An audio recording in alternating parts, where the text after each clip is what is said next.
It is not the ISI alone. ISI funds for the army. Primary objective of the IJI was to block the PPP from coming into power in 1988, 11 years after the dismissal of Mr. Bhutto's government. Despite these tactics, the PPP emerged as the largest party in the National Assembly. Benazir Bhutto formed her government, but a storm of intrigues was waiting for her.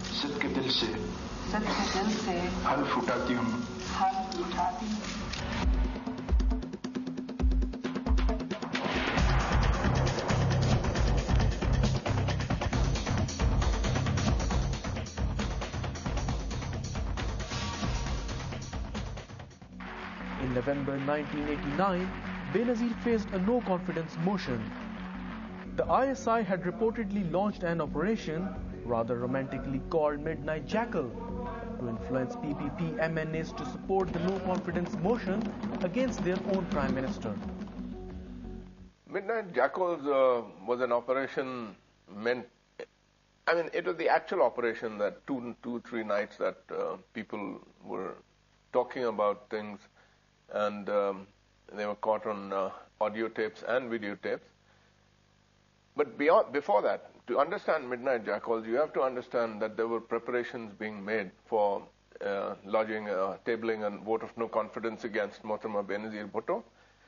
And all these people at that time who were planning to bring her government down through a vote of no confidence, Midnight Jackal was just one part of that whole operation, of that whole lot of steps that were being taken to bring that government down. Midnight Jackal is just one part of it. It happened like this, that there was an ISI det commander in Islamabad, Major Amir, retired, and Brigadier Imtiaz was an ISI in charge of the internal matters in the ISI before Benazir Bhutto Mohtarama became the Prime Minister. So because of his past activities, he had been transferred out of the ISI, and he was then the commandant of the Engineers College in Risalpur. To get an insight into Operation Midnight Jackal, the Dawn Investigation Cell interviewed two of its main characters, Major Amir and, more importantly, Brigadier Imtiaz. Imtiaz, who always stayed away from the media, has agreed to talk to Dawn News Investigation Cell exclusively. Brigadier Imtiaz, are you a Midnight Jackal? No, I am not a Midnight Jackal.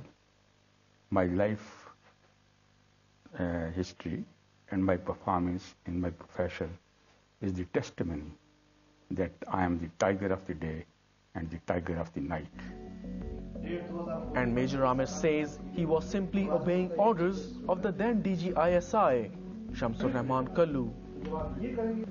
When the federal government was facing no confidence in the center, he called me and he asked me, I want to know the suspects within the ranks of the government. Now, this was my discretion how to find out. As a result of those meetings which he held, whatever I gathered the potentials, I went and I passed it on to him. That was my version before the board in GHQ. I said, going for a meeting and whatever we are talking, this is your political cover. This is your intelligence cover. Brigadier Imtiaz admits to meeting politicians regularly, but in his personal capacity. He considers filing of a no-confidence motion a legitimate right of the opposition. My views are this, that the no confidence against any sitting government is very much allowable in the Constitution of Pakistan. Right. It's a part of the Constitution. Am I right? Okay. And I think I am right. Now the question is, what is the modus operandi of that, bringing in the vote of no confidence against any sitting government? What is wrong and what is right? That is to be seen. Right? And unfortunately, in our country, this provision of the Constitution is being abused, continuously abused. Major Amir accepts that he kept an eye on the Treasury MNAs, who were expected to support the no-confidence motion against the then Prime Minister Benazir Bhutto. There were some people from Sindh and a few from South Punjab.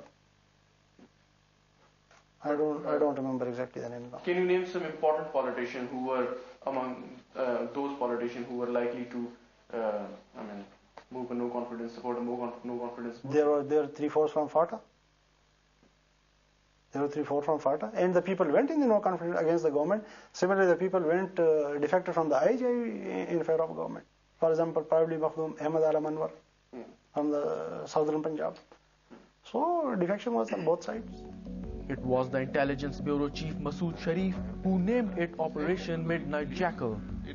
He claims to have collected irrefutable evidence against the concerned army officials. They were caught on videotape and audio tapes. There was something like, I think, about 14 cassettes on that. In that, what they were doing was they were telling the PPP MNAs to part ways with the PPP government, to part ways with Mohtarma Benazir Bhutto, and they were giving them laras of different sorts, money and other favors. But Brigadier Imtiaz brushes aside Masood Sharif's claim. I don't call it operation, as I already said. So-called drama of Midnight Jackal was staged. All this activity of the buying of MNAs, etc., was going on, or it was in the press. I was not serving in the ISI, mind it. I was serving in the Pakistan Army, and I was posted at the Salpur. Masood Sharif insists that the secret archives of the Intelligence Bureau still contain the audio and video evidences against Brigadier Imtiaz and Major Amir. I give that name to the Operation Midnight Jackal because they were operating like jackals and in the middle of the night. Because they had some of our MNAs. When we came to know that they were going to meet at a certain place, so we put the audio and video equipment together, and while they were doing all the negotiations, we got them on that. So there is solid proof. If anybody says that they were not involved in any activity like this, it's an absolute white lie. But Operation Midnight Jackal is proof of the political role of the Intelligence Bureau as well. It is, in fact, the other way around. And I think Masood Sharif must be knowing very well. I don't know it is right or wrong, but I did hear, and perhaps it came into the press as well, that about 90 MNAs were collected from the sports stadium, Rawalpindi.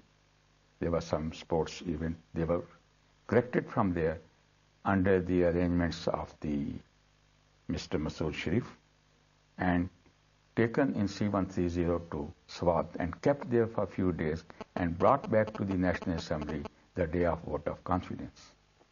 It's not a hidden fact that MNAs were taken to Swat. So, for me to say that wasn't done or anything, there was in fact, it happened. MNAs did go to Swat because in Frontier there was a PPP government. And like I said, the President, the Chief of Army Staff, and the Punjab Chief Minister, everybody working against a constitutionally elected government of Pakistan to bring it down. You won't believe it, but in those days, in Islamabad, a PPP MNA was not safe from being kidnapped by the Punjab Special Branch and by the Punjab Police. They used to be loitering around Islamabad looking for our MNAs till the time that they were sent to Swat. They used to be walking around like ordinary citizens on Margla Road, elsewhere, like a normal citizen. But then some of them were kidnapped right from on the road. That is why, I just told you, the Punjab Special Branch, other people, they used to be doing it. Are you saying that some People's Party MNAs were kidnapped in 1989? Yes. By the police officers? Yes, and then they were made to put up press conferences in which they changed loyalties. The government on charges of corruption. The elections were scheduled for October 1990. When the memories of Operation Midnight Jackal were still fresh, the ISI decided to go for another adventure. Through the Mehran Bank, it distributed millions of rupees to anti-PPP politicians. The arrest of the bank's chief executive, Yunus Habib, in 1994 lifted the curtain on one of the country's